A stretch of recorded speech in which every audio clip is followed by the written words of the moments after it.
Então, pessoal, vamos iniciar, né, falando sobre o nosso tema, que seria essa dupla paternidade ou maternidade. E eu já começo fazendo uma pergunta para vocês. Seria possível uma pessoa ter no seu registro civil o nome de 3 ascendentes? Imaginem, 2 pais, uma mãe, 2 mães e um pai, isso seria possível? Seria ou não? E qual o nome disso, hein? Qual o nome que se dá? Multiparentalidade. Então, esse tema dupla paternidade ou maternidade no registro civil, na verdade, é um tema que envolve a multiparentalidade. Tá? E a multiparentalidade, ela, em nosso ordenamento jurídico, ela está, digamos, prevista em alguma lei? Olha só, nós não temos nenhuma lei tratando da multiparentalidade, mas nós temos um ato do CNJ, que é o provimento 63. Tá? Esse provimento, ele trata não apenas da multiparentalidade. Oi? Ah, tá, para fazer a gravação não pode descer, né? Tá bom. Ele trata não apenas da multiparentalidade, eu até coloquei lá no nosso material que ele obriga também a inclusão do CPF lá na certidão de nascimento. Ele faz algumas outras alterações, mas a principal digamos assim, a principal disposição desse provimento 63 é a questão da multiparentalidade que nós vamos falar. E só um detalhe, existe muita discussão ainda hoje sobre a multiparentalidade, mesmo após o provimento 63, porque recentemente ocorreram algumas impugnações a esse provimento, mas a princípio ele está em pleno vigor. Tá? Então lá no nosso material eu coloquei uma observação sobre esse provimento 63, dizendo que ele obriga a inclusão do CPF nas certidões de nascimento, casamento e óbito, trata da possibilidade desse reconhecimento extrajudicial da paternidade e maternidade, que é o nosso tema principal, que nós vamos falar, e trata também de um detalhe, a questão da gravidez de substituição, que eu vou falar rapidamente. O que é gravidez de substituição? A gravidez de substituição, quando uma pessoa leva adiante uma gravidez para outra. Imaginem o seguinte, uma mulher teve um problema de saúde e aí teve que retirar o útero. Mas ela antes o quê? Retirou alguns óvulos também. Ela não vai poder o quê? Ter uma gestação, não é isso? Mas a irmã pode gerar o filho dessa pessoa que teve um problema de saúde? A resposta é sim. É o que se chama vulgarmente de barriga de aluguel. O nome técnico é gravidez de substituição. Esse provimento 63, ele também determina o seguinte, em caso de gravidez de substituição, a criança será registrada diretamente no nome da mãe biológica e não no nome daquela pessoa que levou a gravidez adiante. Entenderam isso? Porque antigamente tinha que fazer um registro, o nome daquela mulher que teve o filho, e depois pedir uma alteração dizendo não, ela não é a mãe, ela apenas fez a gravidez de substituição. A mãe é uma outra pessoa. Agora, com base no provimento 63, o registro é direto o quê? Em nome da mãe. Tudo bem, pessoal? Mas o nosso ponto principal é essa questão da maternidade e da paternidade socioafetiva. Mas antes de entrar nesse ponto, nós precisamos saber o que seria parentesco. Porque lá, digamos, nos assuntos tratados nesse provimento 63, o principal seria o reconhecimento da maternidade e da paternidade socioafetiva. E aí, ou seja, o reconhecimento de uma parentalidade. O que seria parentesco? Eu coloquei essa questão para vocês responderem. E aí, me digam, hein? O parentesco é um vínculo entre pessoas decorrente de laços de sangue ou de laços socioafetivos ou do casamento ou da união estável. Então, olha só, o parentesco é um vínculo entre pessoas que decorre de laços de sangue, de laços socioafetivos, de casamento e de união estável. Como assim, hein? De vínculos sanguíneos, é claro. A pessoa que, imagine, a mãe tem um filho, Os pais da mãe serão os avós, os outros filhos serão os irmãos, não é isso? Agora, olha só, quando eu falo em vínculo socioafetivo, o que é essa parentalidade socioafetiva, hein? É aquela que decorre da longa convivência entre as pessoas. Aquele clássico exemplo, né? Imaginem, o rapaz conhece uma moça e a moça já tem um filho de outro relacionamento. E o padrasto começa a criar um vínculo afetivo com o enteado. Podemos dizer, dependendo do caso concreto, que há um vínculo afetivo entre o padrasto e o enteado. Tudo bem? Agora, só um detalhe para que ninguém confunda.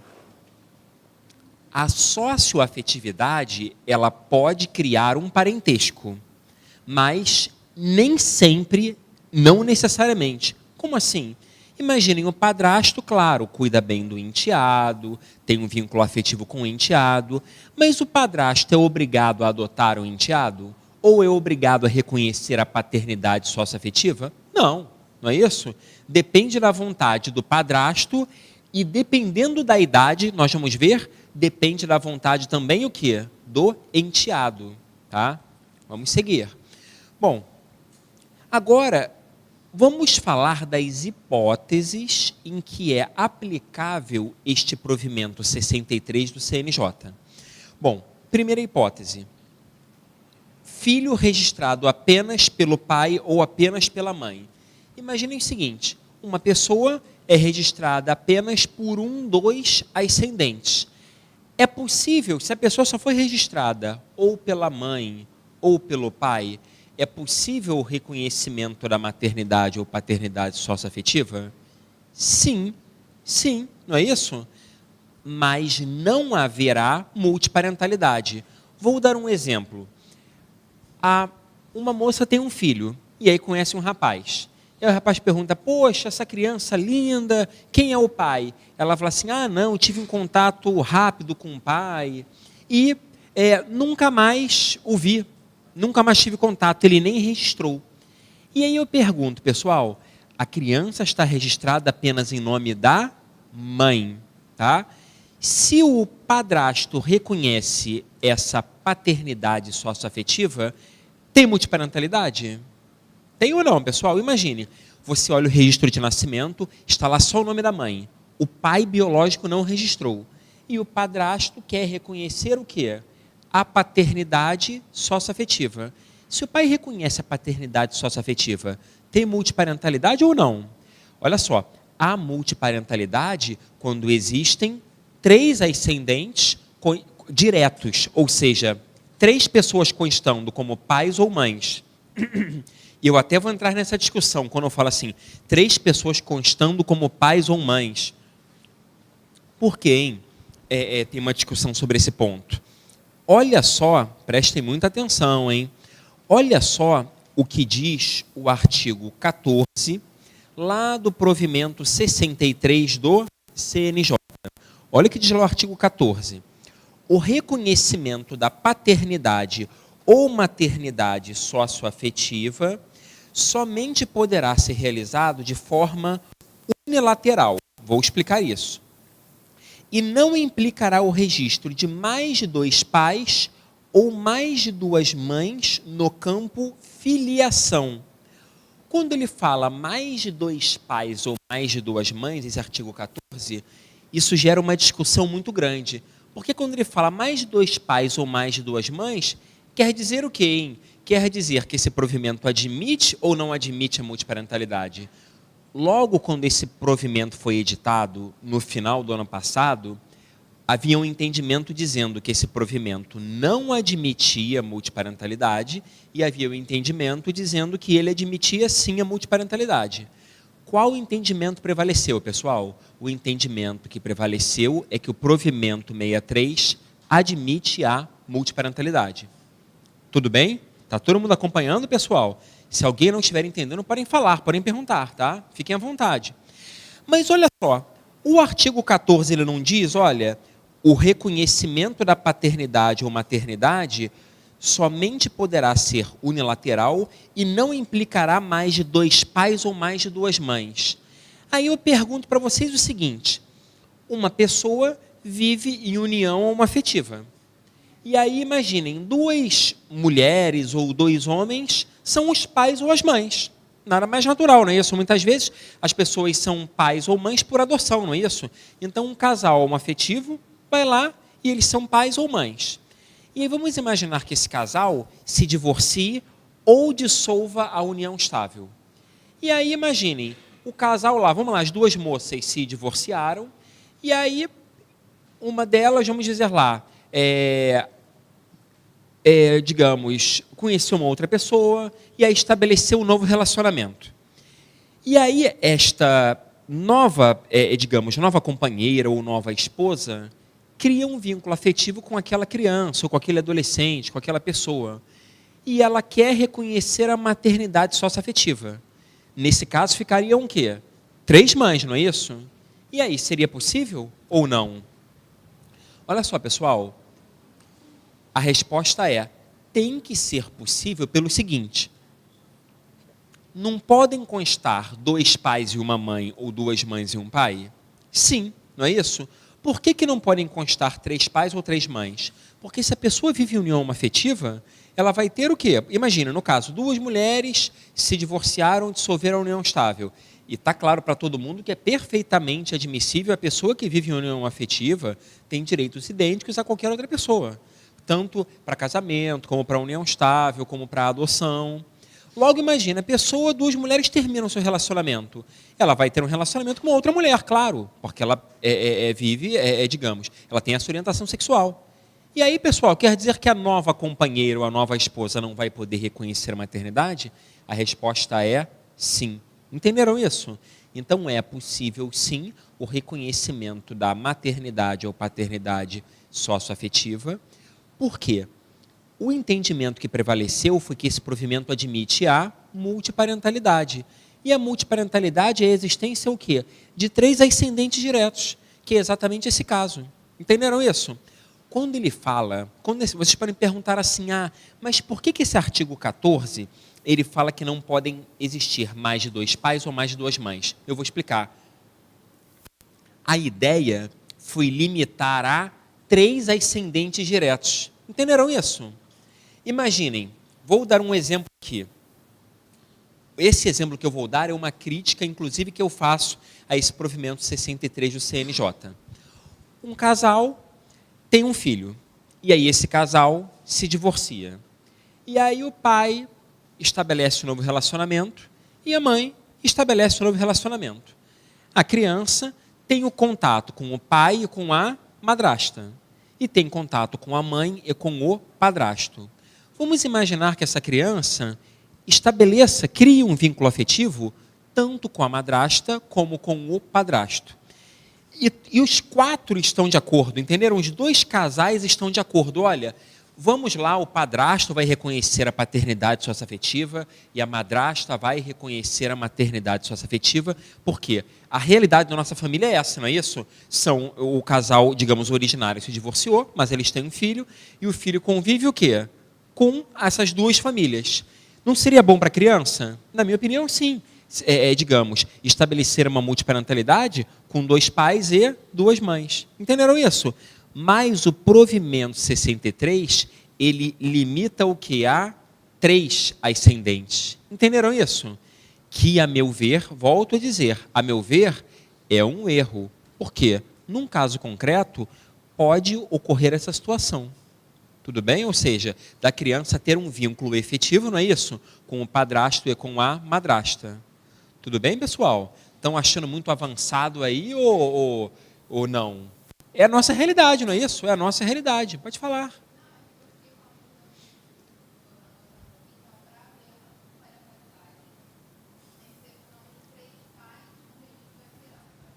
Não, 3 pessoas, 3 pessoas.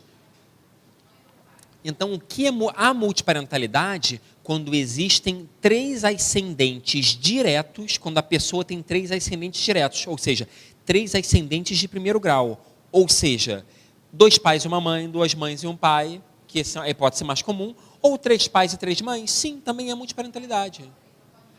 Sim, olha só. Sim, porque eu vou explicar. Esse provimento, de acordo com o provimento 63 de 2017 do CNJ, a multiparentalidade só permite 3 pessoas, ou seja, 3 pais ou 3 mães, 3 ascendentes diretos. Por quê, hein? Esse provimento, ele foi inspirado em uma decisão do STF, que eu até vou comentar daqui a pouquinho. E eu até transcrevi essa decisão lá no final do material, né? Depois pegue o material, que eu até transcrevi a decisão lá no final do material. E no caso real que o STF julgou, que eu até vou contar para vocês, o caso real foi o seguinte: uma adolescente foi criada pela mãe e pelo padrasto. Foi criada pela mãe e pelo padrasto. Mas sabem aquela história que é muito comum, a famosa adoção à brasileira? O que é adoção à brasileira? Quando uma pessoa registra o filho alheio em nome próprio. O que ocorreu no caso real? A mãe, só ela havia registrado a filha, e a mãe estabeleceu um relacionamento com uma pessoa. E aí o companheiro, que seria o padrasto, o que fez, hein, pessoal? Registrou o filho alheio em nome próprio. É a chamada adoção à brasileira. Cuidado, porque a adoção à brasileira não é adoção. Entenderam isso? Tem até um ilícito penal, em tese, lá o 242 do Código Penal, mas tem uma hipótese até de perdão judicial. Porque nesse caso a pessoa registrou o quê? Tinha vínculo afetivo, não é verdade? Então, tudo bem. Então ele era, e o STJ ele diz o seguinte: aquele que ciente que não é o pai, ele está ciente que não é o pai, mas registra o filho alheio como próprio, esse ato equivale a uma adoção. Logo, ele não pode anular.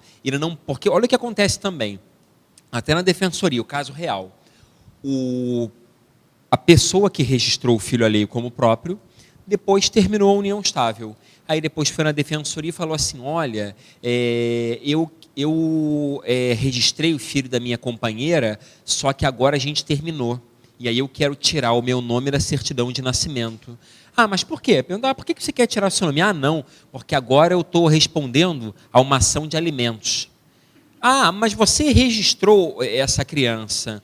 Por quê? Ah, não, porque aí nós nos apaixonamos, eu estava apaixonado, aí eu fui lá e registrei a criança como minha filha.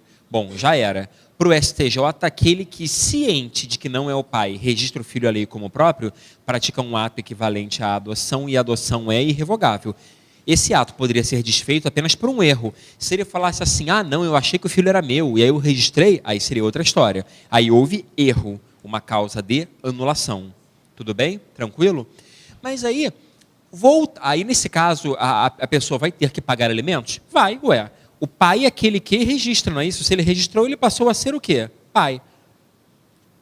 E aconteceu isso nesse caso que o STJ julgou sobre multiparentalidade. Então, o padrasto reconheceu a filha da companheira, registrou a filha da companheira como sua filha, entenderam? Então, constava na certidão de nascimento o pai registral, que na verdade que não era pai biológico, então era pai registral, e a mãe biológica.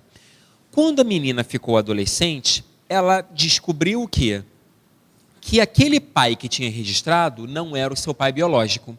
E ela ajuizou uma ação visando anular aquele reconhecimento de paternidade e incluir o nome do pai biológico. E aí foi deferido. Isso foi deferido.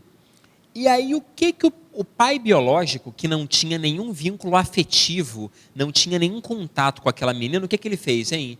Ele recorreu ao STJ dizendo: olha, eu sou apenas pai biológico, e isso juridicamente não tem nenhuma relevância. Para o direito, pai é aquele que tem vínculo afetivo. Essa menina foi criada a vida inteira, né, por 16 anos, pelo outro réu, né, que seria o pai registral. E aí o STJ manteve a decisão e chegou ao STF. E aí no STF, pessoal, o que o ministro Luiz Fux disse? O que ele decidiu? Reparem o seguinte: qual era o pedido da filha? O pedido da filha era retirar o nome, não é isso, do pai registral e incluir o nome do pai biológico. Chegou no STF, o STF disse: a negligência paterna não, digamos, pode servir como um fundamento para o não reconhecimento da paternidade. Entenderam isso? Ou seja, o pai biológico não pode falar assim: olha, eu fui negligente, eu nunca teve contato nenhum. Exatamente. Exatamente. Então, você não pode premiar aquele pai omisso, dizendo: ah, não, então você, como é omisso, não vai precisar dar o seu nome à sua filha. O STF decidiu que a omissão do pai não afasta a obrigatoriedade de reconhecimento. E vocês podem até pensar um detalhe: poxa, mas você não falou que se a pessoa reconhece o filho alheio como próprio, ciente desse fato, o registro não pode ser anulado? Sim, o registro não pode ser anulado por quem reconheceu. Entenderam? Mas o filho que foi reconhecido, ele pode a qualquer momento o quê? Postular o seu parentesco biológico. Entenderam? E nesse caso era a filha que estava postulando. Entenderam ou não, pessoal? Tá? Então, e aí o STF disse: olha, ficou comprovado pelo processo que a autora, que seria essa adolescente, tem vínculo afetivo com o pai registral, e o pai biológico também tem o dever o quê? De registrar a sua filha. E aí, o que o STF determinou? A inclusão do nome do pai registral e do pai biológico no registro de nascimento, sem prejuízo do nome o quê? Da mãe. Ou seja, constaram 3 pais, né? Ou melhor, uma mãe e 2 pais. Entenderam isso? E aí, a partir daí, ficou consolidado esse entendimento. Olha, foi uma decisão do STF, mas pegaram essa decisão e falaram: olha, fizeram esse provimento 63, fundado nesta decisão, dizendo: vamos agora admitir a multiparentalidade com respaldo nessa decisão do STF. Pode falar. O pedido da adolescente era o seguinte: a exclusão do pai registral, retirada do nome do pai registral e inclusão do nome do pai biológico. Esse era o pedido.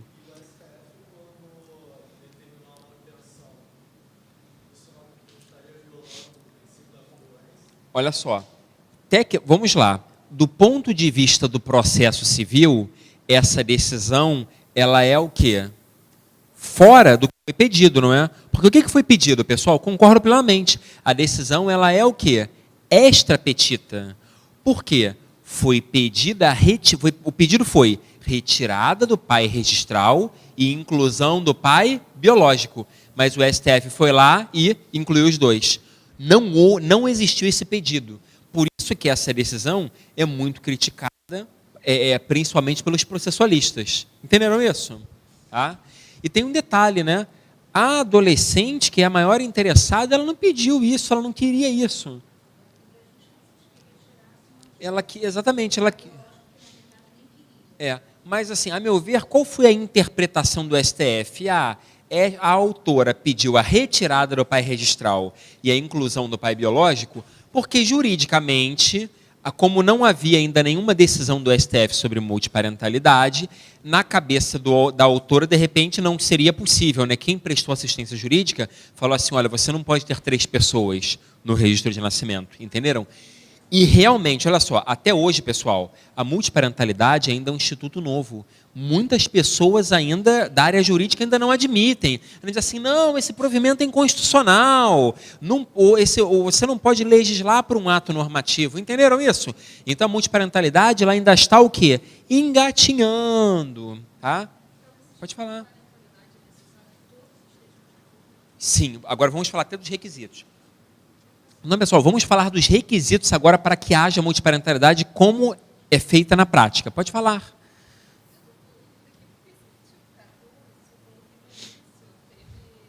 A discussão se admitiria ou não a multiparentalidade. Não, mas aí quando ele fala mais de 2... Porque a colega falou assim: mas lendo o 14, o 14 ele não admitiria a multiparentalidade. Mas lê os considerandos do provimento, que se funda inclusive na decisão lá do STF. A colega perguntou assim: mas por que colocaram o artigo 14 do provimento 63? Porque na cabeça da pessoa, olha só, na cabeça de quem fez, aqui, olha só, o mundo real é muito mais criativo que o legislador, não é isso? Ou que o autor de atos normativos, não é verdade? O mundo real tem uma criatividade infinita. Então, quem fez esse provimento pensou assim, pensou apenas num casal que vive numa união heteroafetiva. Por isso que ele falou 2 pais e 2 mães, entenderam? Ele pensou na seguinte hipótese, olha, a criança é registrada pelo pai e pela mãe. E aí a criança está lá com a mãe e cria um vínculo afetivo com o padrasto. O padrasto pode reconhecer o quê? A paternidade socioafetiva. Seriam 2 pais e uma mãe. Entendeu? Então, assim, eu concordo plenamente que a redação desse artigo 14 ela é péssima. E vocês podem dizer assim, e até um detalhe, né? Esse provimento 63 do CNJ, ele encontrou muita resistência no início. Quem mais pressionou para a edição desse provimento 63 foi o IBDFAM, né? O Instituto Brasileiro de Direito de Família. E aí, vários artigos foram alterados. E um dos artigos alterados foi o artigo 14, e aí a redação não ficou clara. Claro.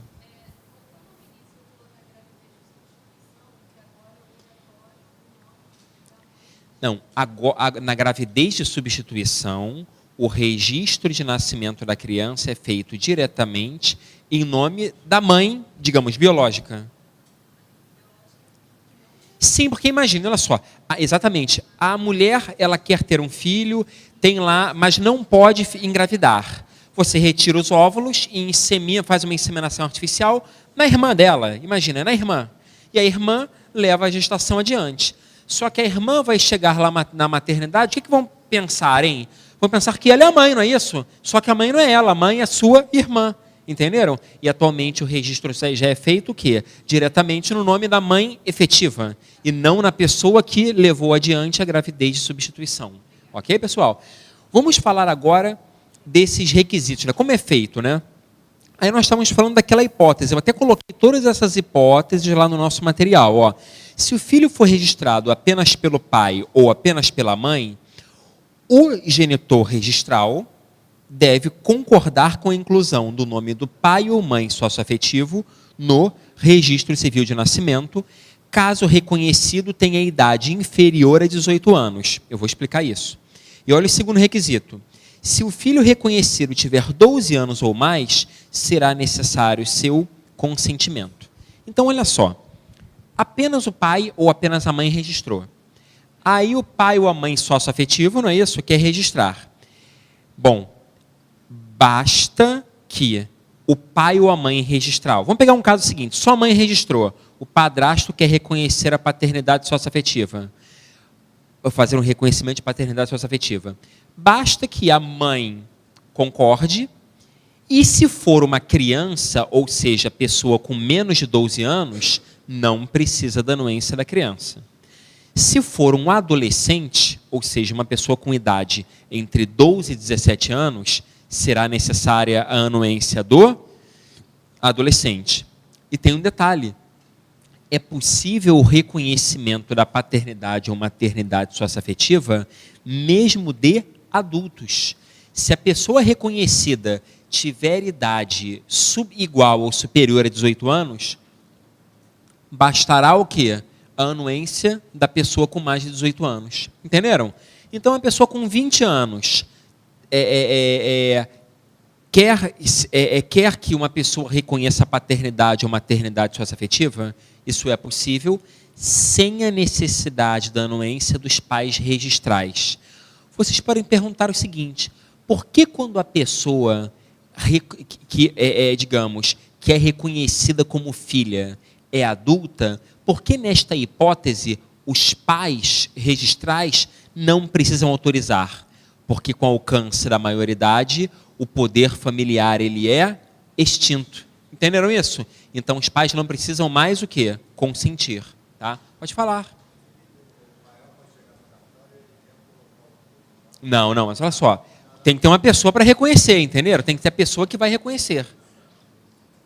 Entenderam isso? Tem que ter a pessoa, olha só. Os pais registrais, imagine, a pessoa é registrada em nome do pai e nome da mãe, mas ela acabou sendo criada a vida inteira por uma outra mulher. Entenderam isso? Aí a pessoa completa 20 anos e quer que essa mulher essa mulher quer registrá-lo como filho também, reconhecer a maternidade socioafetiva. Ele vai ter o quê? 2 mães e um pai. Entenderam isso? Só que a pessoa já tem 20 anos. Entenderam ou não, pessoal? Tá? Pode falar.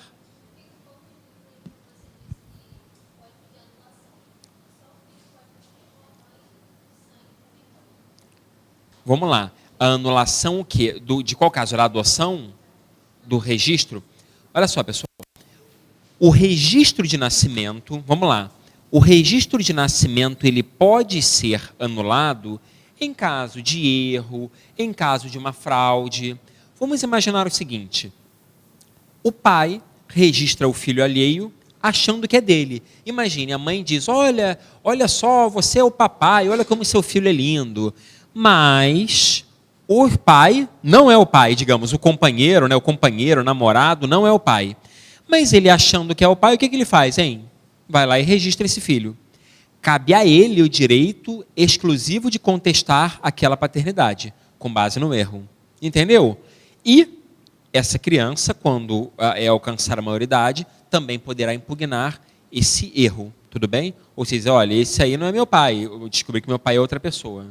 Ficou claro ou não? Tá? Olha só, a mãe ela pode fazer só se envolvê-la, porque o direito de contestar a paternidade ele é privativo do pai. Tudo bem, pessoal? Tá? Bom, vamos seguir. Vamos ver uma outra, nós ainda vamos falar de outros requisitos. Eu vou explicar todo o procedimento. Esse procedimento ele tramita no cartório do Registro Civil de Pessoas Naturais. E olha só, caso a pessoa tenha sido registrada pelo pai e pela mãe, olha essa hipótese, hein? A pessoa foi registrada pelo pai e pela mãe. Nessa segunda hipótese, olha só, ambos os genitores registrais devem concordar com a inclusão do nome do pai ou da mãe socioafetiva no registro de nascimento. Tá? Caso reconhecido, tenha idade inferior a quantos anos? 18 anos. Porque se o reconhecido for adulto, os pais não precisam mais o quê? Concordar, anuir. Todo mundo entendeu isso ou não, pessoal? Todo mundo está entendendo, está acompanhando, não está? Bom, e aí, e se o filho tiver 12 anos ou mais, também será necessário seu consentimento. Tudo bem? Olha só, como eu falei, a criança, ela não consente, não precisa consentir, mas futuramente ela pode propor alguma ação contestando aquela paternidade ou maternidade? Sim, é possível. Tudo bem, pessoal? Só que tem um detalhe. Considerando que o reconhecimento é de maternidade ou paternidade socioafetiva, essa criança futuramente não poderá anular dizendo assim, ele não é meu pai biológico, ela não é minha mãe biológica. Ele pode contestar dizendo o seguinte, olha, eu não tenho nenhum vínculo afetivo com essa pessoa que me registrou. Entenderam, pessoal? Porque aí o parentesco ele não se funda no vínculo biológico, ele se funda no vínculo socioafetivo. Entenderam ou não? Pode falar. Sim, olha só, a colega perguntou assim, esse parentesco socioafetivo, ele seria sempre voluntário? Olha só, pela jurisprudência, sim. Por que eu falei pela jurisprudência, sim? Existem autores, digamos assim, a Maria Berenice Dias, ela tem um posicionamento, digamos, amplamente minoritário, mas isso, pessoal, é minoritário, tá? No sentido de que é possível uma ação de investigação de paternidade ou maternidade socioafetiva. Então, imaginem, para Maria Berenice Dias, isso não encontra respaldo jurisprudencial, tá? Mas para Maria Berenice Dias, por exemplo, o enteado poderia propor uma ação de investigação de paternidade socioafetiva contra o padrasto, dizendo, olha, nós temos vínculo afetivo, eu quero então reconhecer essa paternidade socioafetiva para que o padrasto passe a ser pai. Entenderam? Mas isso é um posicionamento da Maria Berenice Dias. A jurisprudência maciça diz o quê? Reconhecimento de parentalidade socioafetiva depende de consentimento. Porque olha só, que vínculo afetivo é esse? em que o filho fala, ele é meu pai. O pai fala, eu não sou pai nada, isso é história, ele é só meu enteado. Entenderam isso? Então a jurisprudência diz, o reconhecimento forçado do parentesco socioafetivo é incompatível com a socioafetividade. Entenderam isso? Assim, posso até estar equivocado, vou até falar minha opinião.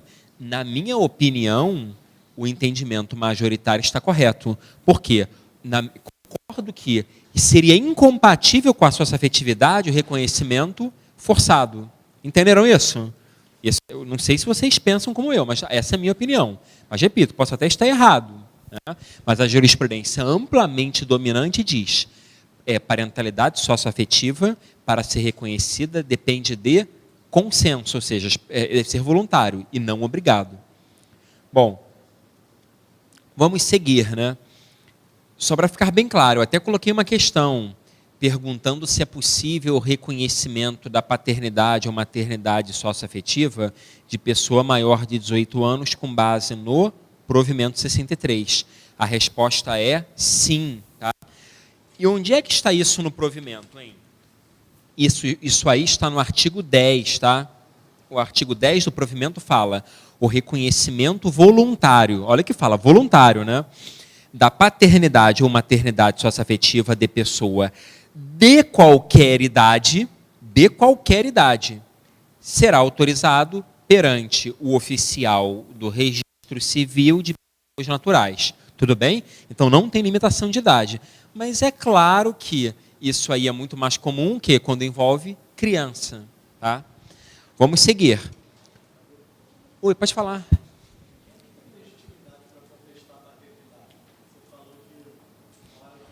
O pai ou filho. O pai ou filho.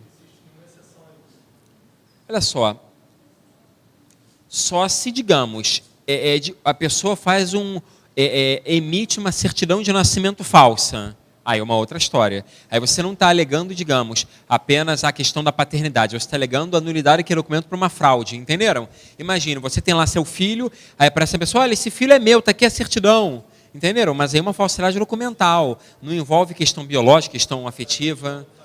A questão familiar é... Exato, isso aí. Tá? Não, olha só.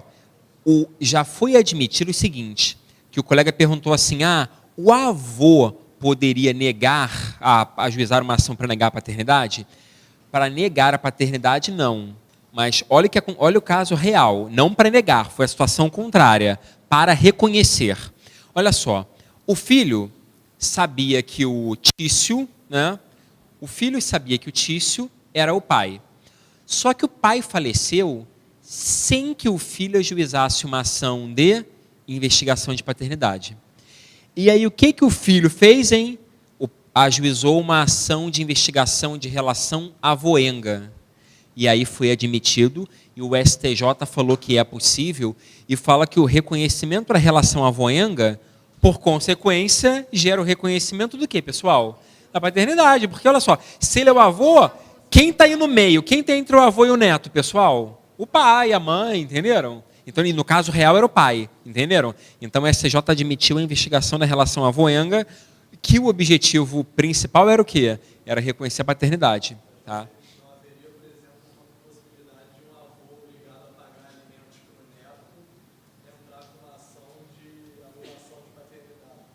Não. O colega perguntou assim, poderia o avô negar a paternidade por algum motivo para se afastar, para afastar a obrigação alimentar?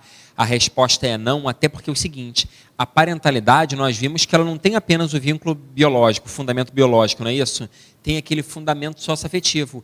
E esse fundamento socioafetivo diz respeito ao pai e ao filho, não ao avô, entenderam? Então imagine, pode haver entre o pai e o filho um vínculo afetivo, e o avô, mas o avô é obrigado a sofrer as consequências dessa parentalidade socioafetiva? A resposta é sim. Uma vez caiu uma questão em prova super interessante, que perguntava assim, a família pode se opor à adoção de um parente? Assim, imaginem, vou explicar melhor a questão. O irmão vai adotar uma criança. Aí o irmão diz assim, não, meu irmão, não adote não, porque eu não quero ser tio. E aí o pai dessa pessoa que quer adotar fala, olha, não adota não, que eu não quero ser avô. E essas pessoas podem adotar alguma... E o filho diz, olha, pai, não adota não, porque você já tem um filho, para que você vai adotar outro? O filho, o irmão da pessoa que quer adotar, ou o pai da pessoa que vai adotar, podem tomar alguma atitude para impedir essa adoção? Não. Aí vocês vão perguntar, mas se essa pessoa adota, mesmo a família toda se opondo, mesmo assim o vínculo de parentesco vai atingir todo mundo? Sim. Se eu adoto uma criança, meus pais serão avós, minha irmã vai ser tia, meu filho vai ter mais um irmão. Mas ninguém quer. Azar é o deles. Eu costumo brincar dizendo o seguinte, se o filho fosse biológico, alguém podia falar, não faz não, não faz não. Não, não é isso. Sendo sócio-afetivo, a mesma coisa. Pode perguntar.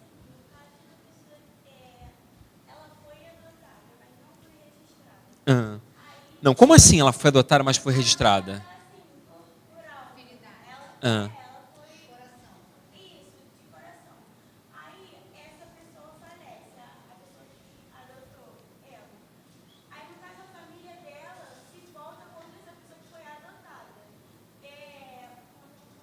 Entendi.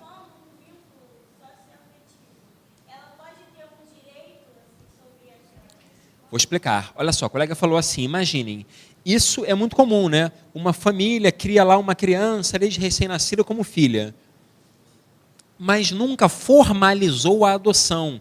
Aquela criança virou um adolescente, depois um adulto, né? Sempre foi tratado como filho, sempre foi chamado de filho, sempre teve o status social de filho, mas os pais, que eu vou dizer assim, os pais socioafetivos faleceram sem ajuizar uma ação de adoção. Porque se eles ajuizassem a adoção e falecessem, seria uma hipótese de adoção póstuma, inclusive prevista no ECA. Tá? Mas se a pessoa não ajuizou a ação de adoção, não ajuizou e faleceu, o STJ estende o conceito de adoção póstuma e diz, excepcionalmente, é possível a adoção póstuma quando os pais afetivos já faleceram, desde que se comprove o vínculo afetivo, ou seja, que a pessoa era chamada de filha, era tratada como filha, era conhecida socialmente como filha, e também que haja uma justificativa do motivo do não ajuizamento de uma ação de adoção anteriormente. Por quê que a pessoa não ajuizou a ação de adoção? Aí a pessoa vai explicar lá no caso concreto. Tem até um precedente aqui do Rio de Janeiro, da Vara da Infância da Capital, em que foi admitida uma adoção póstuma, porque os pais socioafetivos, inclusive, procuraram na defensoria, foram orientados nos documentos que eles tinham que providenciar, e eles faleceram antes de ajuizar a ação. E aí foi ajuizar essa ação de adoção póstuma e foi deferida a adoção. Mas, repito, isso é uma hipótese excepcional e nem tem previsão no estatuto, mas o STJ admite, ok? Bom, vamos lá então, pessoal, falar agora dos 7 requisitos, né, para esse reconhecimento de filho socioafetivo, lá na forma do provimento 67 de 2017. Depois peguem o material que está tudo lá. Bom, tá lá, primeiro requisito. Aquele que irá reconhecer a paternidade ou a maternidade socioafetiva deve ter idade igual ou superior a 18 anos. Então, imaginem, a pessoa que quer passar a ser pai ou mãe socioafetiva deve ter no mínimo o quê? 18 anos. Tá? Bom, não será possível o reconhecimento de paternidade ou maternidade socioafetiva de irmãos entre si, nem pelos ascendentes. Então, olha só, o irmão não pode reconhecer a paternidade ou a maternidade socioafetiva de seu irmão. Tudo bem? Os avós, bisavós, não podem reconhecer a paternidade nem a maternidade socioafetiva dos seus netos ou bisnetos. Esses requisitos lembram o quê? Esse primeiro requisito que eu coloquei, da idade mínima de 18 anos, lembra a adoção, não é isso? Qual a idade mínima para adotar? 18 anos. Está no artigo 42 do ECA. Esse requisito também, não podem adotar ascendentes e descendentes. Lembra os ascendentes e os irmãos. Lembra também o Estatuto da Criança e do Adolescente. Lembra a adoção. Porque o 42, parágrafo 1º, lá do Estatuto, ele diz o quê, hein? Não podem adotar os ascendentes nem os irmãos. Tá? Vamos lá para o terceiro requisito. É exigida a diferença de idade de 16 anos entre o pai ou a mãe sócio-afetivo e o filho. Então, olha só, a pessoa que vai reconhecer o vínculo de paternidade ou maternidade sócio-afetiva deve ter 16 anos ou mais. Então, se a pessoa que vai ser reconhecida como filha tem 10 anos de idade, o pai ou a mãe sócio-afetiva deve ter idade igual ou superior a 26 anos. Esse requisito de diferença de idade de 16 anos, lembra o quê? A adoção, não é isso? Porque se vocês forem lá no Estatuto da Criança e do Adolescente, lá no artigo 42, parágrafo 3º, só é possível a adoção quando há uma diferença de idade de, no mínimo, 16 anos. Nada impede que uma pessoa de 100 anos adote uma criança recém-nascida, mas a diferença mínima é de 16 anos. Logo, a idade mínima para adotar ou reconhecer a parentalidade socioafetiva é de 18 anos, não é isso? Logo, se a pessoa tiver 18 anos, a criança ela terá que ter no máximo quantos anos? 2 anos. Entenderam isso? Vamos seguir. Vamos para o quarto requisito. Presença no cartório do registro civil de pessoas naturais dos pais registrais, se a pessoa reconhecida tiver o quê? Menos de 18 anos, não é isso? Entenderam? Então, olha só, os pais registrais têm que comparecer no cartório do registro civil ou não, pessoal? Imagina, eu procuro vocês e pergunto, olha, eu quero reconhecer a paternidade socioafetiva de uma pessoa. Aí eu pergunto para vocês, os pais registrais terão que comparecer? Depende. Eles só terão que comparecer se a pessoa reconhecida for menor de 18 anos. Não é isso, pessoal? Entenderam ou não? Se a pessoa reconhecida for adulta, os pais registrais não precisam o quê? Comparecer. A colega falou assim, e se o pai estiver preso? Se for impossível o comparecimento no cartório lá do registro civil de pessoas naturais, isso assim, tem várias soluções, não é isso? Você pode levar diretamente até ele, até a pessoa, e a pessoa assina, e até o diretor lá do estabelecimento prisional certifica que ele assinou na presença dele, ok? Agora, o que não se admite, olha só, é admissível adoção por procuração? Não. É admissível reconhecimento de paternidade ou maternidade socioafetiva por procuração? Não. Entenderam? Então, não é possível por procuração. Entenderam? Imagine, eu quero reconhecer a paternidade ou a maternidade socioafetiva de uma criança. Eu vou fazer uma procuração para que me representem. Isso não é possível. O comparecimento deve ser pessoal. Tá? Então, voltando lá, então, presença no cartório do RCPN dos pais registrais, se o reconhecido for menor de 18 anos, né?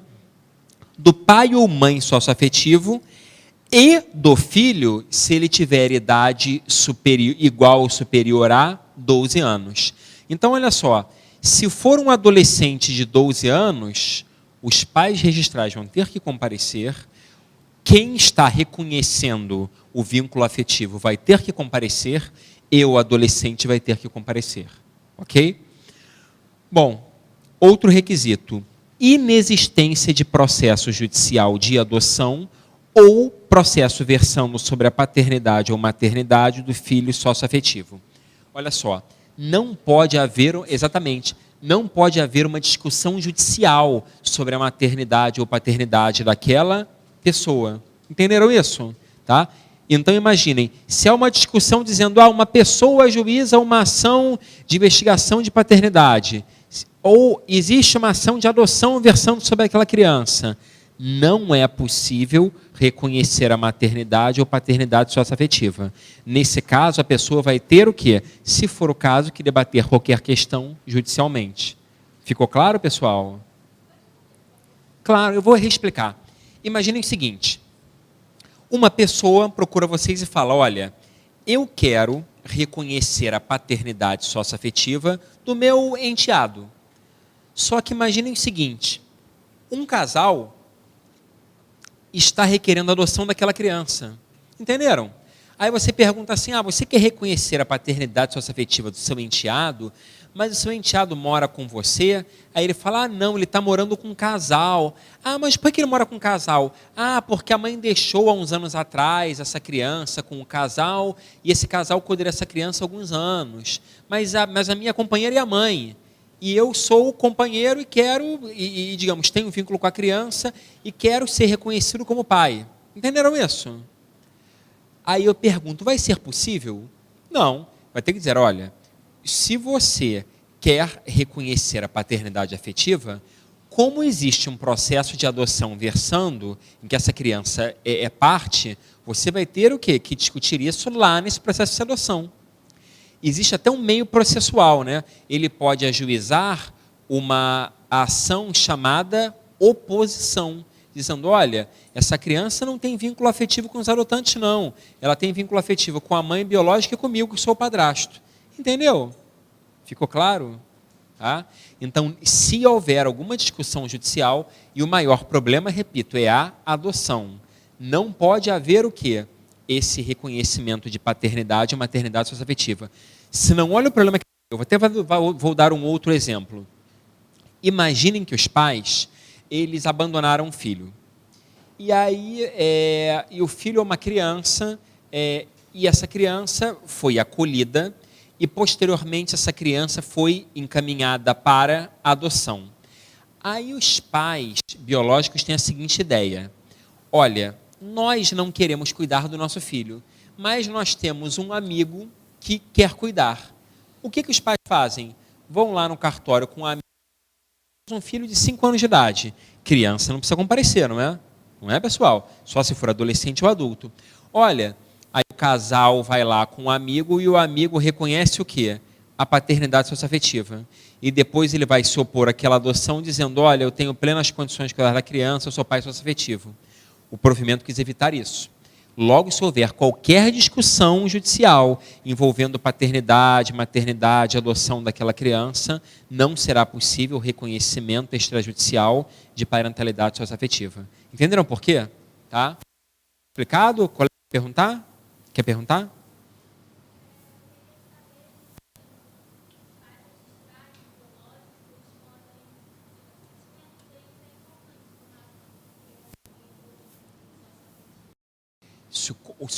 Vamos lá. A colega perguntou o seguinte, qual seria o peso do consentimento dos pais, não é isso, em uma ação em que visa reconhecer o vínculo afetivo? Olha só, essa pergunta é ultra assim, genérica, mas eu vou tentar ser objetivo. Uma ação de adoção, imagine, é uma ação que visa reconhecer o quê? Um vínculo afetivo, não é isso? Dos adotantes com a criança. Aí vamos utilizar o exemplo da adoção. Qual é o peso do consentimento dos pais? A resposta é a seguinte, se os pais consentem com uma adoção, a adoção é muito mais fácil. Por quê? Porque não há necessidade de destituição do poder familiar. Quando os pais não concordam com a adoção, será necessária a destituição do poder familiar. O que isso significa, hein? Os pais só podem ser destituídos do poder familiar se eles praticaram um ato grave contra o filho, um abandono, um espancamento, um abuso sexual. Então, reparem que o consentimento dos pais, ele facilita muito o quê? A adoção. E, ao contrário, quando os pais não consentem, a adoção ela fica muito mais difícil, porque além da adoção, você vai acumular duas ações, não é isso? Uma ação de adoção com uma ação de destituição do poder familiar. Para quem trabalha em núcleo, né? Se uma pessoa procura vocês e fala, olha, eu quero adotar uma criança, os pais não concordam. Tem que haver acumulação dos pedidos de adoção com o pedido de destituição do poder familiar. E tem que explicar por que você está pedindo destituição do poder familiar. A causa mais comum qual é? O abandono. Dizendo, olha, os pais abandonaram e não têm contato com o filho há 1 ano, há 2 anos, há 3 anos. Está explicado? Pode falar.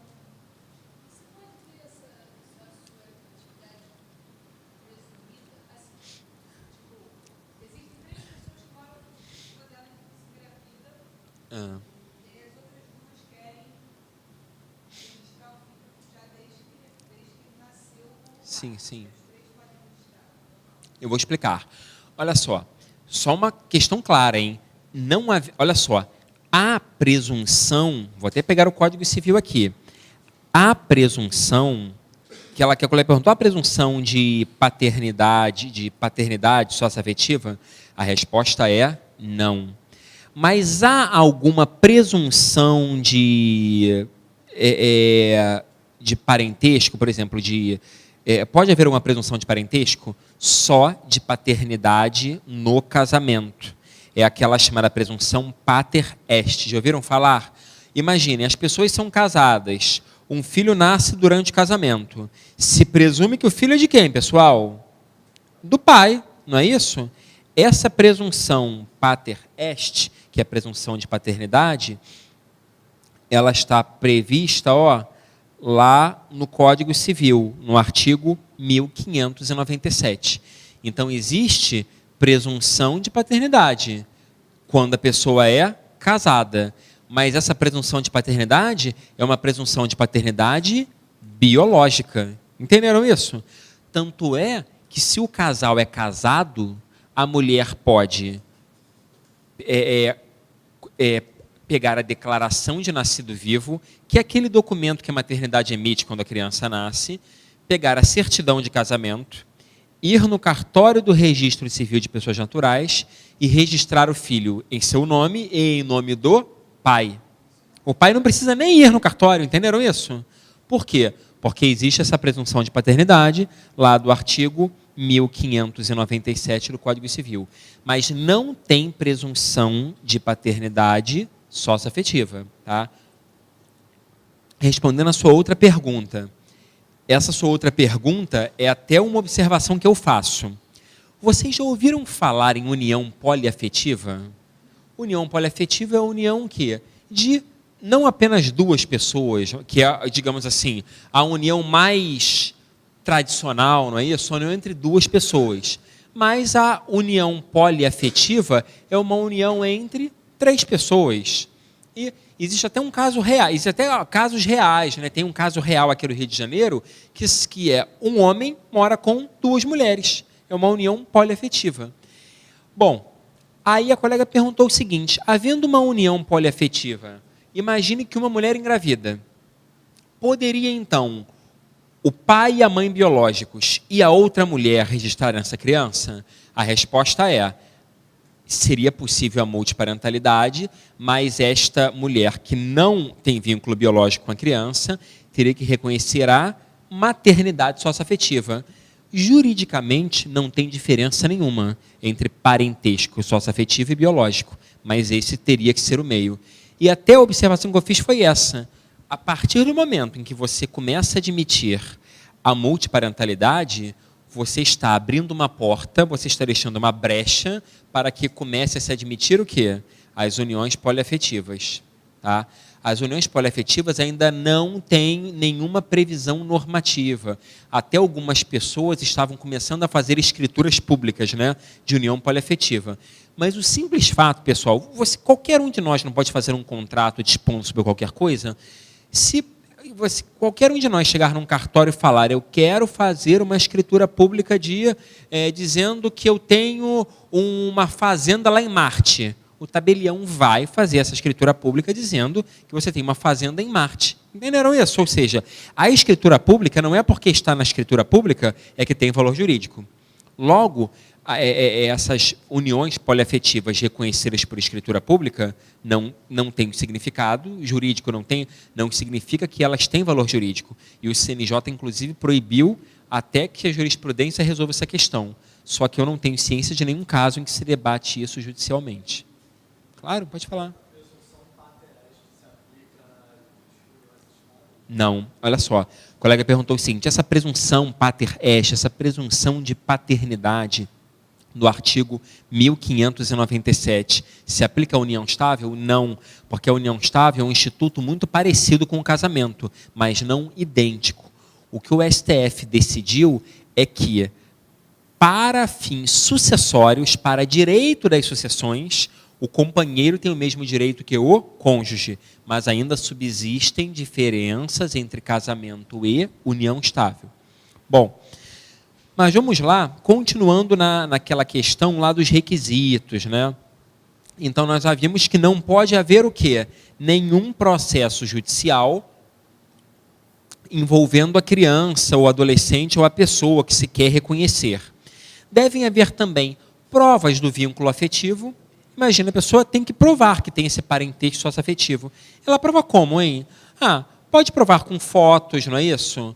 Por uma declaração de pessoas dizendo que tem ciência, que aquela pessoa que se diz pai ou mãe socioafetiva convive com aquela criança há 1 ano, há 2 anos, há 3 anos. Tá? E o último requisito, apresentação do documento de identidade com foto dos pais registrais, se a pessoa tiver menos de 18 anos, né? Do pai ou da mãe socioafetivo e o registro civil de nascimento do filho socioafetivo. Então, os pais registrais devem apresentar o quê? Documento com foto. A pessoa que vai ser pai ou mãe socioafetiva, documento com foto. E a pessoa que vai ser reconhecida tem que ter o quê? Certidão de nascimento.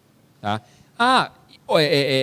Nada impede, se a pessoa é adulta e tem uma identidade. Tudo bem, mas não afasta a necessidade de apresentação da certidão de nascimento. E um detalhe interessante, hein? Imaginem que a pessoa tenha sido registrada civilmente, o nascimento, em São Paulo. Pode ser feito num cartório do Registro Civil de Pessoas Naturais, aqui no Rio de Janeiro, um reconhecimento de uma paternidade ou maternidade socioafetiva? Sim, porque o tabelião aqui, esse procedimento de reconhecimento de paternidade ou maternidade, vai tramitar no Registro Civil de Pessoas Naturais, aqui no Rio de Janeiro, e o tabelião, entendendo que restou provada aquela parentalidade socioafetiva, ele vai oficiar ao cartório lá de São Paulo para que promova o quê? A inclusão do nome do pai ou da mãe socioafetiva. Ficou claro isso então, pessoal? Então não precisa ser no mesmo registro civil de nascimento. Pode falar. Claro.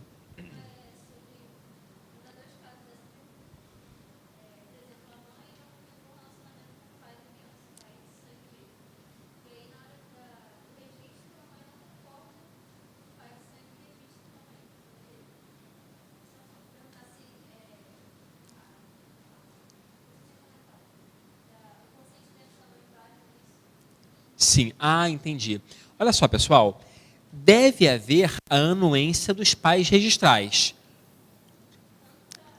Sim, sim. Olha só, tanto é que olha o que fala lá o provimento, ele trata de uma hipótese que é um pouco parecida, né? Mas só um detalhe, a regra é, para aplicar esse provimento deve haver o quê? O consentimento. Então imaginem, vamos lá, eu quero reconhecer a paternidade socioafetiva do meu enteado. Entenderam isso? Só que o padrasto não concorda. O que eu vou ter que fazer, pessoal? Vou ter que ajuizar uma ação de adoção lateral do filho da minha companheira. Entenderam isso? E judicialmente a gente vai discutir isso. Por que o padrasto não concorda? Entenderam isso? E tem um detalhe. Se o padrasto não concorda e eu ajuizo uma ação de adoção, eu vou ter que provar o quê?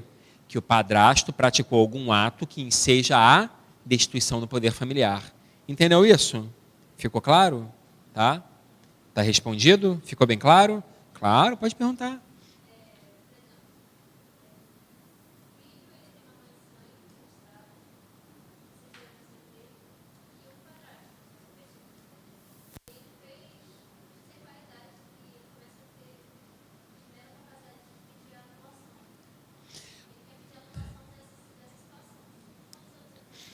Olha só, a colega perguntou o seguinte, a pessoa quer, digamos, descobriu que aquela pessoa que está lá no registro de nascimento não é o seu pai ou não é a sua mãe biológica.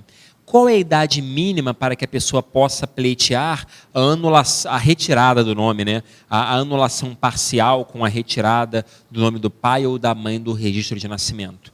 A resposta é, não existe uma idade mínima, porque crianças e adolescentes são sujeitos de direitos. Agora, o problema que pode acontecer é o seguinte, vamos imaginar que uma criança com 10 anos que descubra que o pai que registrou não é seu pai biológico.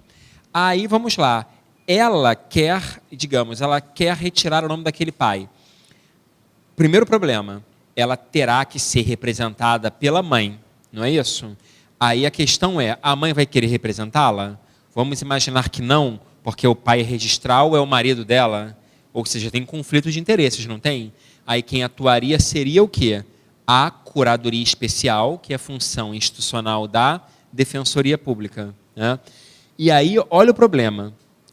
Nesse caso real, você pode, até, digamos assim, eu estou usando por analogia, para vocês entenderem, o 48 lá do Estatuto da Criança e do Adolescente.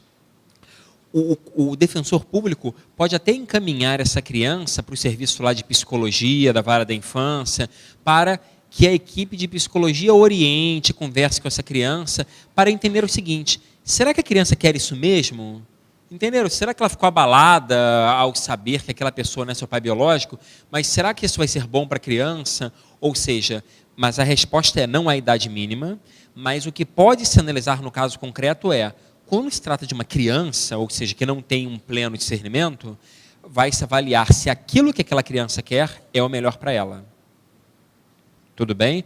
Agora imagine, se é um adolescente já de 16 a 17 anos e ele quer, ele já tem, digamos, um discernimento bem, digamos assim, avançado, não é isso? Chega um adolescente de 16 anos e fala, olha, essa pessoa que me registrou não é meu pai biológico, eu não tenho nenhum vínculo afetivo com ele, eu quero retirar o nome dele do meu registro de nascimento.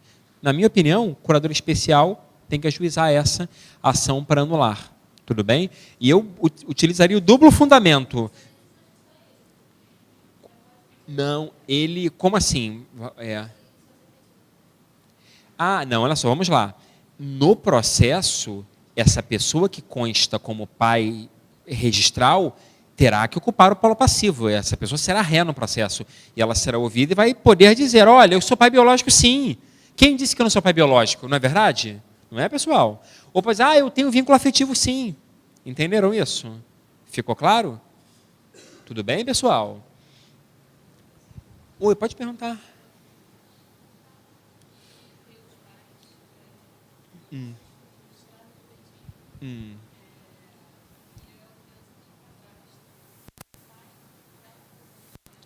O pai não dá o consentimento, é isso? Sim, sim. Olha só, se esse reconhecimento da paternidade ou maternidade socioafetiva, com base nesse provimento, pessoal, só para vocês entenderem, é um procedimento em que todos estão de acordo. E olha um detalhe muito importante, hein? Ele não admite a retirada do nome de pai, nem do nome de mãe. Ele só admite a inclusão. Entenderam isso? Porque é um procedimento, pessoal, no cartório do registro civil de pessoas naturais. Então deve haver um acordo entre todas as pessoas. Tudo bem? Então imaginem, os pais registrais devem concordar, a pessoa que está reconhecendo deve concordar, e se a pessoa que está sendo reconhecida for adolescente, também precisará o quê? Concordar. Se for criança, ela não concorda, mas pode impugnar posteriormente.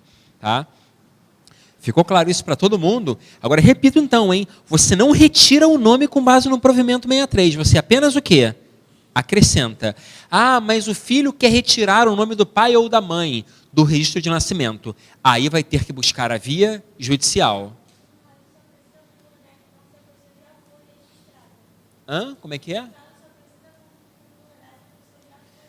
Sim, olha só, imagine, só a mãe registrou, só a mãe precisa concordar, porque, digamos, o pai ele é uma pessoa desconhecida, porque juridicamente se considera pai desconhecido aquele que não registrou.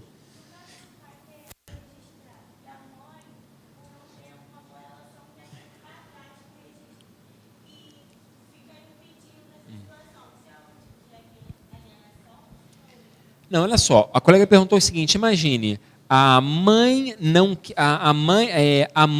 quer que o pai biológico registre o filho, é isso? Quer que o padrasto é que registre a criança. Olha só, a mãe não tem nenhum direito do filho, não é isso? Ser registrado pelo seu pai. E a princípio, né, digamos assim, O simples fato da pessoa ter um novo relacionamento não significa que o pai ou a mãe vai deixar de ser pai ou mãe. Então, eu diria o seguinte, o que seria certo? A criança ser registrada em nome do pai e da mãe biológico, e depois, se comprovar que o padrasto tem um vínculo afetivo, ele também pode o quê? Postular a sua inserção do nome como pai. Tudo bem? Esse seria o correto. Entenderam? Porque às vezes acontece isso, né? A mãe diz, eu não quero que o pai registre não, o pai não presta. Só que olha só, pessoal, não é direito, com todo respeito às mamães, né? Até agora, o domingo de das mães, isso não é uma pertinente à mãe. A mãe não tem ingerência sobre um direito que é do filho. O filho tem o direito de ser registrado pelo pai. A mãe vai dizer, eu não quero que o pai registre. Não, o filho tem direito, é direito do filho de ser registrado pelo pai, e a mãe não pode ter ingerência sobre isso. Ok, pessoal? Tá? Bom, vamos seguir, né?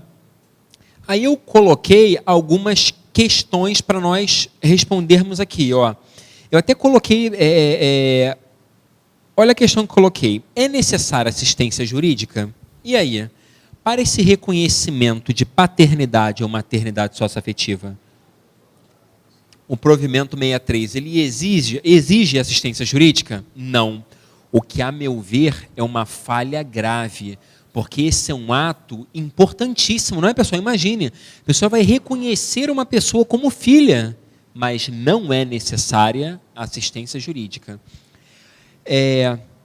Uma outra questão, esse reconhecimento, ele é irrevogável, não é isso? Ele é ou não, pessoal? Sim, ele é irrevogável, assim como a adoção, né? E aí eu coloquei uma questão para nós debatermos. O reconhecimento de paternidade ou maternidade socioafetiva é sinônimo de adoção? E aí, o que vocês me dizem, hein? Reparem, olha o que nós já vimos aqui. Nós já vimos aqui o seguinte, o reconhecimento dessa paternidade ou maternidade socioafetiva exige a idade mínima de 18 anos de quem reconhece, não pode ser irmão, não pode ser ascendente, não, tem que ter uma diferença de idade mínima de 16 anos. Isso aí está lembrando o quê, pessoal? A adoção, não é isso? E aí a pergunta é, o reconhecimento de paternidade ou maternidade socioafetiva é sinônimo de adoção? Olha só, pessoal, na prática, tem alguma diferença? A resposta é não. Porque imaginem, você olha uma certidão de nascimento, imagina, a criança era registrada só pela mãe, aí o padrasto foi lá e reconheceu a paternidade socioafetiva. Você olhando aquela certidão, você vai ver o seguinte, o pai e a mãe, não é isso? E vamos lá.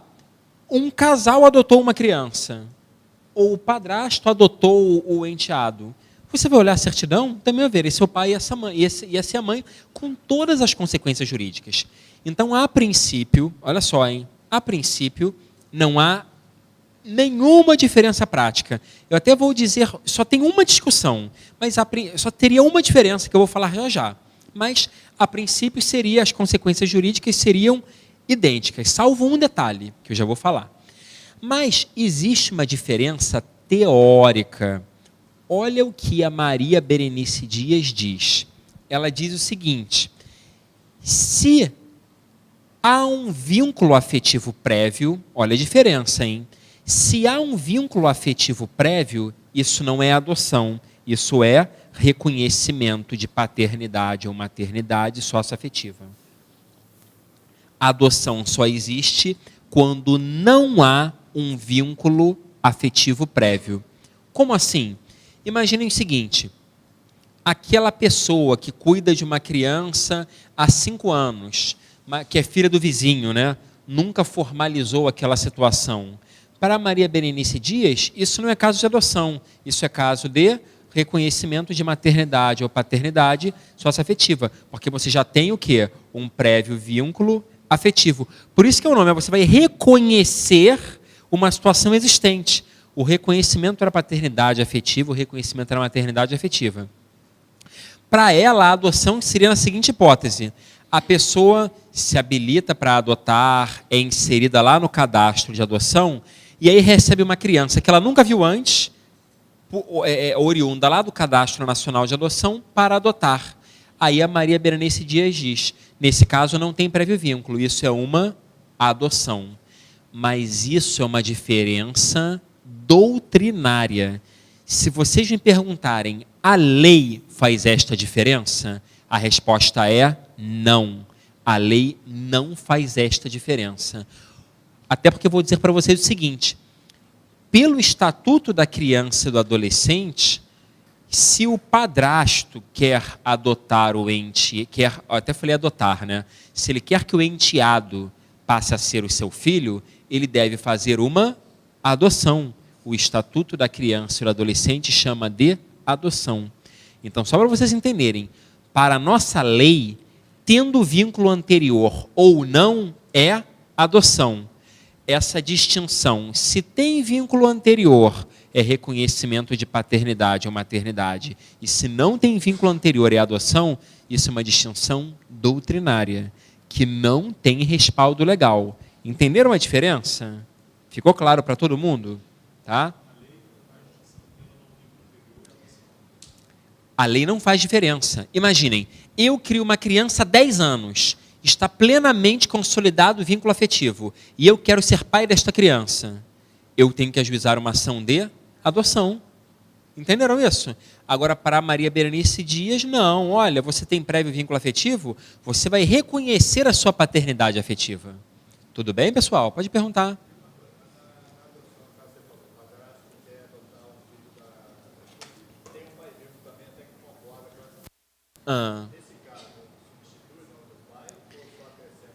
Olha só, pessoal, o colega perguntou o seguinte, nessa adoção, né, em que o padrasto ou a madrasta quer adotar o enteado, você apenas inclui o nome do padrasto ou retira o nome do pai? A resposta é, se admite a adoção com e sem multiparentalidade. Entenderam isso? E até, só para vocês entenderem, num congresso dos defensores públicos da infância, foi editado até um enunciado com a seguinte orientação. Quando o padrasto ou a madrasta vai adotar o enteado, se a criança ou o adolescente tiver vínculo com o pai ou com a mãe biológico, não deve se requerer a retirada do seu nome. Eu vou explicar melhor. Olha só, o padrasto quer adotar o enteado, só que o enteado tem um vínculo com o padrasto e tem um vínculo também com o pai. O enteado considera como pai o pai biológico e o padrasto. E aí, qual a orientação nesse caso, hein? A orientação é, o padrasto vai ajuizar uma ação de adoção pedindo apenas a inclusão de seu nome, sem a retirada do nome do pai biológico. Entenderam? Logo, a adoção pode resultar em multiparentalidade ou não. Tá? Agora, olha um problema que eu coloquei para nós respondermos aqui. Mãe biológica entrega o filho com 1 ano de idade, apenas registrado em seu nome, para um casal de vizinhos cuidar. Então, olha só, a mãe entregou o filho com 1 ano de idade para um casal de vizinhos cuidar. Após 5 anos, o casal que cuida da criança pretende realizar o reconhecimento da paternidade e da maternidade socioafetiva, na forma do provimento 63 do CNJ. A mãe biológica concorda com o pedido. Tal será possível? E aí, o que vocês me dizem, hein? Hã?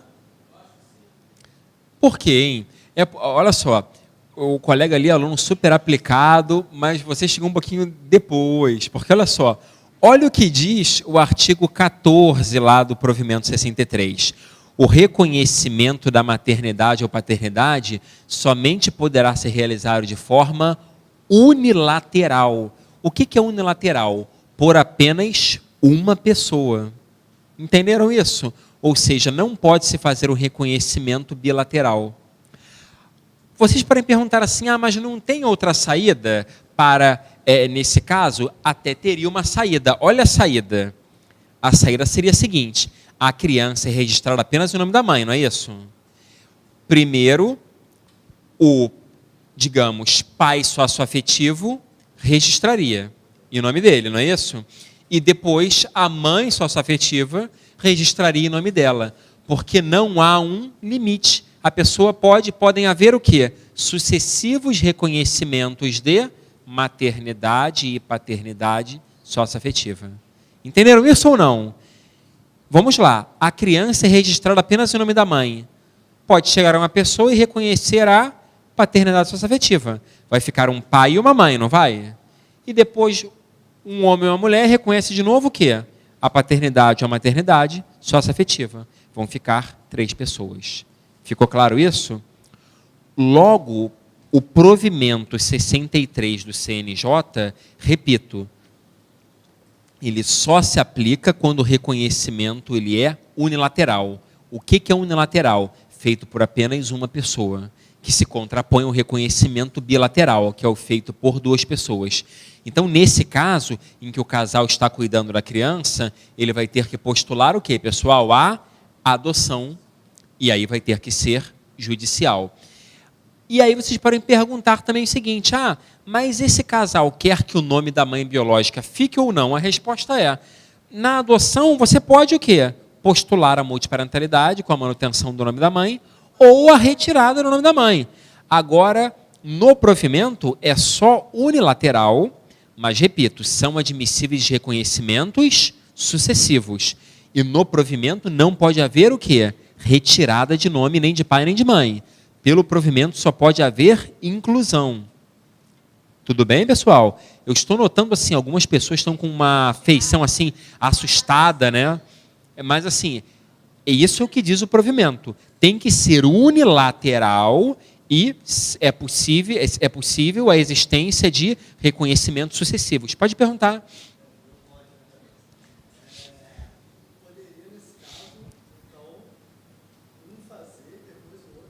Sim. Olha só, pessoal, nada impede que haja um reconhecimento de paternidades ou maternidades sucessivas, desde que limitar a 3 pessoas.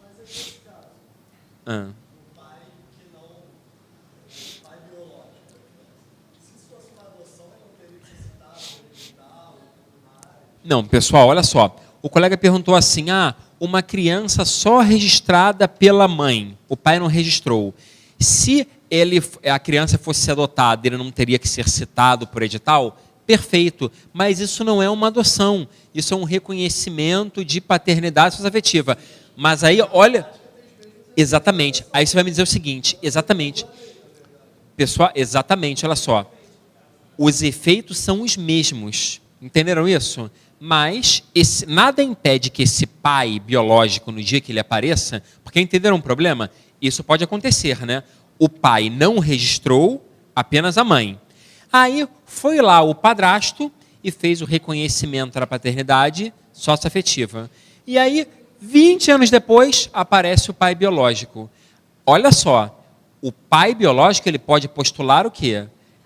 Digamos, o reconhecimento daquele estado ali, daquela situação e incluir o nome de pai. Entenderam isso? Vai se debater. Agora, numa adoção, como pai, ainda que desconhecido, é citado por edital, ele jamais vai poder postular isso, porque ele foi citado.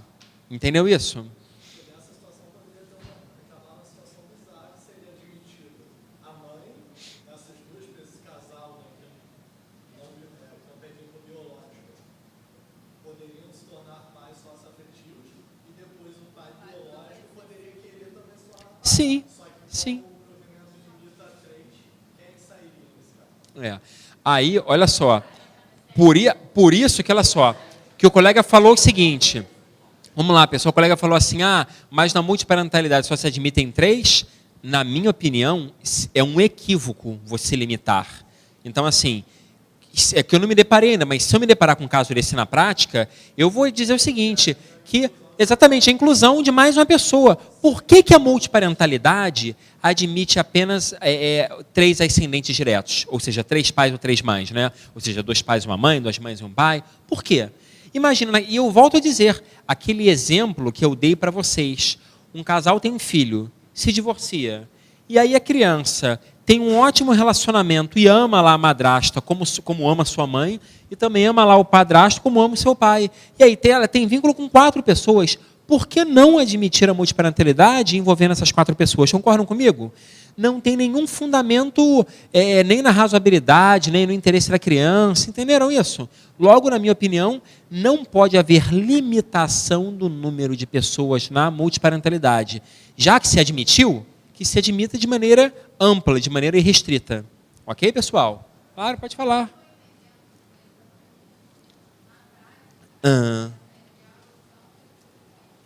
Olha só.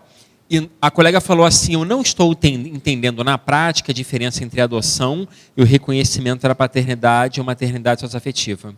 Então, você está entendendo, porque a adoção e o reconhecimento da paternidade ou maternidade socioafetiva, se vocês perguntarem a minha opinião, na minha opinião e para a lei, é a mesma coisa. Repito, eu cuido de uma criança há 10 anos. Na minha opinião, eu não vou postular reconhecimento de paternidade socioafetiva. Eu vou postular a adoção. É o que o Estatuto da Criança e do Adolescente diz. Mas eu vou contar um segredo para vocês. Por que o provimento 63, ele usou a expressão reconhecimento de maternidade ou paternidade socioafetiva e não falou em adoção? Sabem por quê? Para fugir da seguinte discussão. Existe uma grande discussão sobre o seguinte ponto. É possível a adoção extrajudicial? Isso é algo muito controvertido.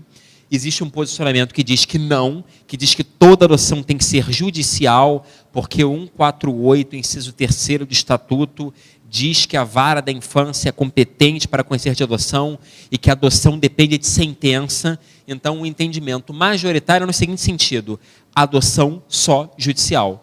E existe o entendimento minoritário que diz o seguinte, não, pode haver sim uma adoção extrajudicial, com base até no artigo 166 do Estatuto da Criança e do Adolescente. Mas o entendimento majoritário é o quê? Que a adoção é apenas judicial. E aí o provimento, para fugir dessa discussão, falou, não vamos chamar de adoção, vamos chamar de reconhecimento de paternidade ou maternidade socioafetiva. E só para vocês verem que não tem diferença nenhuma, até vou dizer como é a diferença agora, tá? Mas assim, mas que praticamente não há diferença nenhuma, porque imaginem, se eu adoto meu enteado, eu vou passar a ser pai. E se eu reconheço a paternidade socioafetiva, eu vou passar a ser pai igualzinho. Na verdade, existe uma desvantagem no reconhecimento da paternidade ou maternidade socioafetiva na questão da licença paternidade ou maternidade. E essa discussão que eu falei que ia falar depois, estamos falando agora. Olha só, a pessoa que adota uma criança ou adolescente, adota uma criança, tem direito à licença paternidade ou maternidade? Tem ou não, pessoal? Tem.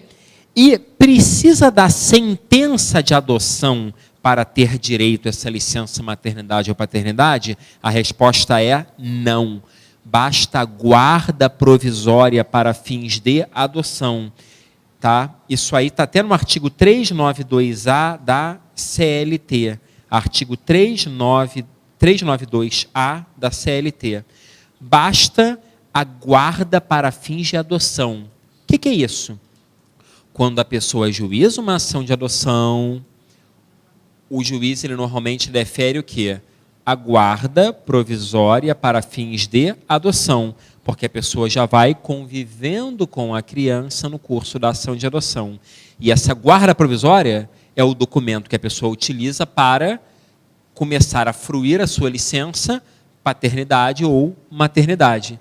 Aí eu pergunto para vocês o seguinte, se o reconhecimento, se foi reconhecimento da maternidade ou paternidade, tem guarda provisória para fins de adoção? Não.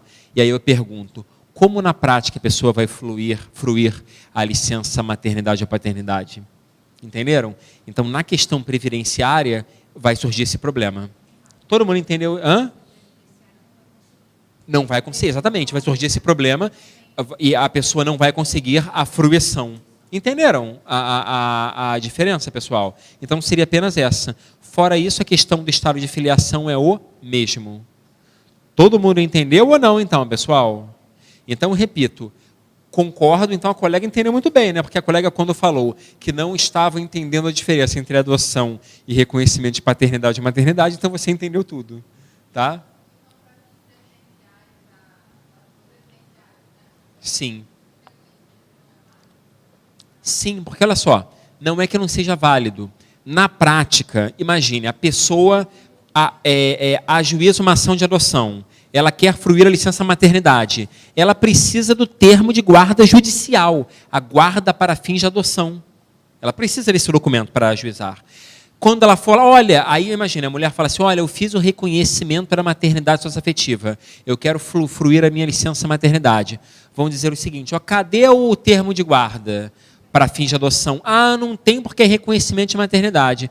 A pessoa vai ter que ajuizar um processo judicial para discutir isso. Já imaginou o problema?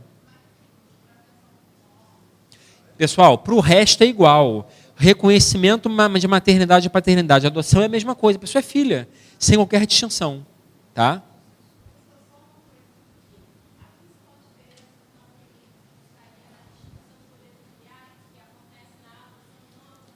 Não. Olha só. Vamos lá, pessoal. Pela lei, a lei não distingue. Vamos lá, prestem muita atenção. A lei não distingue a adoção de reconhecimento de maternidade ou paternidade socioafetiva. A diferença é doutrinária, que se fala, olha, inventaram assim, olha, tem que criar uma distinção. Aí inventaram isso que a lei não prevê. Olha, se tiver prévio vínculo, é reconhecimento de maternidade ou paternidade socioafetiva. E se não tiver prévio vínculo, é adoção. Repito, isso é uma distinção que não existe. Porque nesse problema, eu até coloquei esse problema por isso. Esse problema, um casal está cuidando de uma criança desde 1 ano de idade. Depois de 5 anos, o casal quer reconhecer a maternidade e paternidade. O que ela vai ter que fazer? Ajuizar uma ação de adoção. A meu ver, esse caso prova o quê? Que na prática, no nosso sistema jurídico, não tem essa distinção entre reconhecimento de maternidade ou paternidade e adoção. Essa é uma distinção artificial. Entenderam isso? Uma distinção artificial. Pode falar. Não. Não necessariamente. Olha só, a colega falou assim, mas na adoção necessariamente não há retirada no nome ou do pai ou da mãe? A resposta é não. Pode haver adoção com multiparentalidade. E a defensoria já postula isso já há mais de 5 anos. Entenderam isso? É comum. Quando, imagina, a criança mora com a mãe e o padrasto, mas a criança tem vínculo com o pai. O que a defensoria faz? Ajuiza uma adoção, pedindo apenas a inclusão do nome do padrasto, sem exclusão do nome do pai. Isso é uma adoção unilateral com multiparentalidade. Entenderam isso, pessoal? Pode falar. Você sempre utilizou, pelo menos até o momento que eu cheguei, uma criança. E se essa mãe deixou 3 crianças, cada uma com família diferente? Pessoal, olha só. Se a pessoa tem 10 filhos, nada impede que a pessoa, se ela provar que tem o vínculo afetivo com os 10 filhos, postule o reconhecimento da paternidade e maternidade socioafetiva. Só que para cada filho será o quê? Um requerimento. Por quê, pessoal? Cada criança vai ter um registro de nascimento. Entenderam ou não? Então a pessoa tem 2 filhos. A pessoa quer reconhecer a paternidade socioafetiva dos 2 filhos. Vai fazer 2 requerimentos, um para cada filho.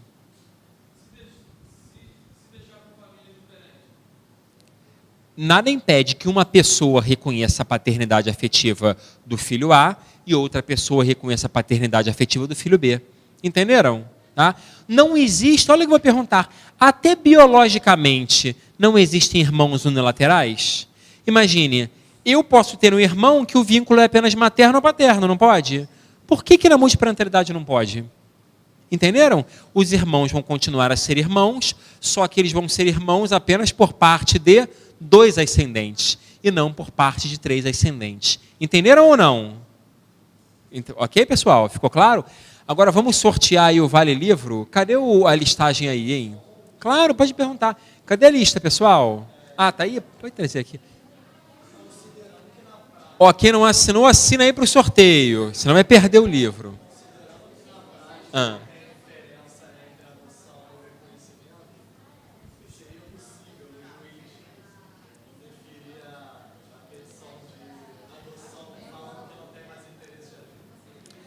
Não, não, olha só. O colega falou assim, o colega perguntou assim. Até eu vou reformular essa pergunta. Vamos ver se o que você perguntou foi isso. Imagine, a pessoa ajuiza uma ação de adoção. Imagina, o padrasto dizendo que quer apenas incluir o seu nome, mantendo o nome do pai biológico e da mãe. Aí o juiz fala, indefiro inicial, considerando que tal procedimento pode ser feito extrajudicialmente. A resposta é, isso não pode acontecer, primeira coisa, em razão do princípio constitucional da inafastabilidade da jurisdição. A pessoa tem o direito de buscar a via judicial. E segundo, nós já temos casos reais disso no divórcio e no inventário extrajudicial. Imaginem, pessoal, o casal é capaz, não tem filhos, pode fazer o divórcio extrajudicial, não pode? Por escritura pública. Mas ele pode optar pela via judicial? Pode. O CNJ já deliberou isso, que a via extrajudicial é apenas uma opção. Não afasta o ajuizamento de um divórcio judicial. E no inventário extrajudicial, a mesma coisa. Isso que eu ia falar. A pessoa, imagine, os herdeiros são maiores, capazes, estão de acordo com a partilha. Eles podem fazer o inventário extrajudicial ou, se preferir, podem optar pela via o quê? Judicial. E aqui, nesse caso, eu vou utilizar o mesmo raciocínio. Entenderam? Então, tanto pela inafastabilidade da jurisdição, como por hipóteses análogas. Então, a pessoa ela sempre terá a faculdade o quê? De buscar a via judicial. Ok? Aí, agora, vamos dar a listagem aí para nós fazermos, né? Não assinou? Então, ó, pessoal, não pode assinar mais de uma vez, não. Estou brincando. Claro, pode perguntar.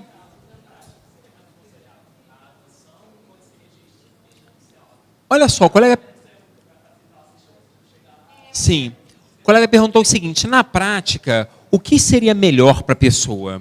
O reconhecimento da paternidade ou maternidade socioafetiva diretamente no cartório, do Registro Civil de Pessoas Naturais, ou a adoção?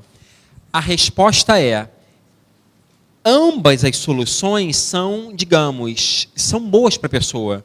Mas, assim, a minha opinião é, sendo possível aplicar o provimento 63, como assim sendo possível? Todas as partes concordam, é apenas um reconhecimento unilateral. A minha opinião é, utilize o procedimento extrajudicial. Por quê? É muito mais célere. A ação de adoção muitas vezes demora, a pessoa acaba abandonando. Então, assim, eu estou pensando do lado da criança. Então, para a criança é muito mais simples o quê? O procedimento extrajudicial. Entenderam isso? Então, sempre que possível, ou seja, é um reconhecimento unilateral, todos estão de acordo? Façam, então, diretamente no cartório do Registro Civil de Pessoas Naturais. Até porque a tendência atual é essa, digamos, você propor apenas ações judiciais em caso de necessidade. Isso é uma tendência. Mas nós vimos que a pessoa, mesmo assim, ela tem o direito o quê? De buscar a via judicial. Mas, na minha opinião, a via judicial só deve ser utilizada em último caso, se for necessário. Tá? Obrigado. Pode perguntar.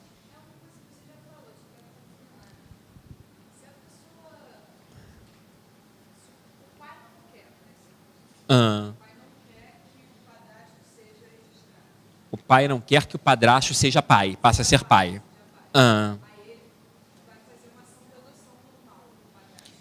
Sim, mas olha só, aí o padrasto, ele quer o quê? Ele quer ser, mantendo o nome do pai, Sim, ele vai ajuizar uma ação de adoção, e aí vai se debater na ação de adoção o seguinte, tem o vínculo afetivo, se existe ou não o vínculo afetivo, e se isso vai ser bom ou não para a criança. Entenderam isso? Vai se debater isso judicialmente. E o pai biológico vai ser ouvido? Ele vai poder dizer lá, vai expor as razões dele.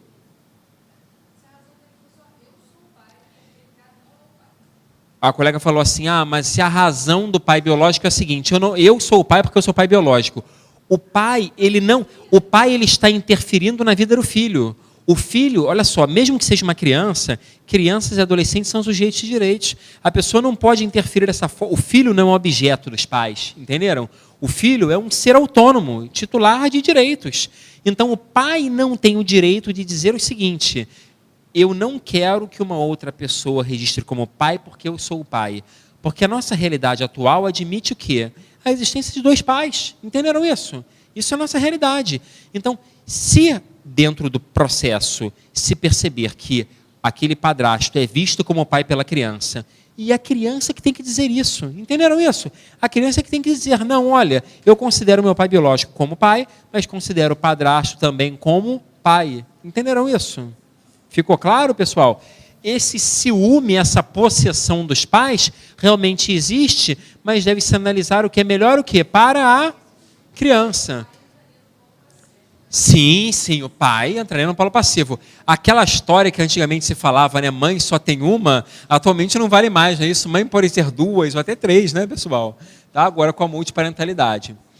Agora, olha só, vamos fazer o sorteio do livro. Ganhou vários livros. Então, pessoal, encerramos por aqui. Quem quiser tirar dúvidas aqui, fiquem à vontade, tá? Foi um prazer estar com vocês.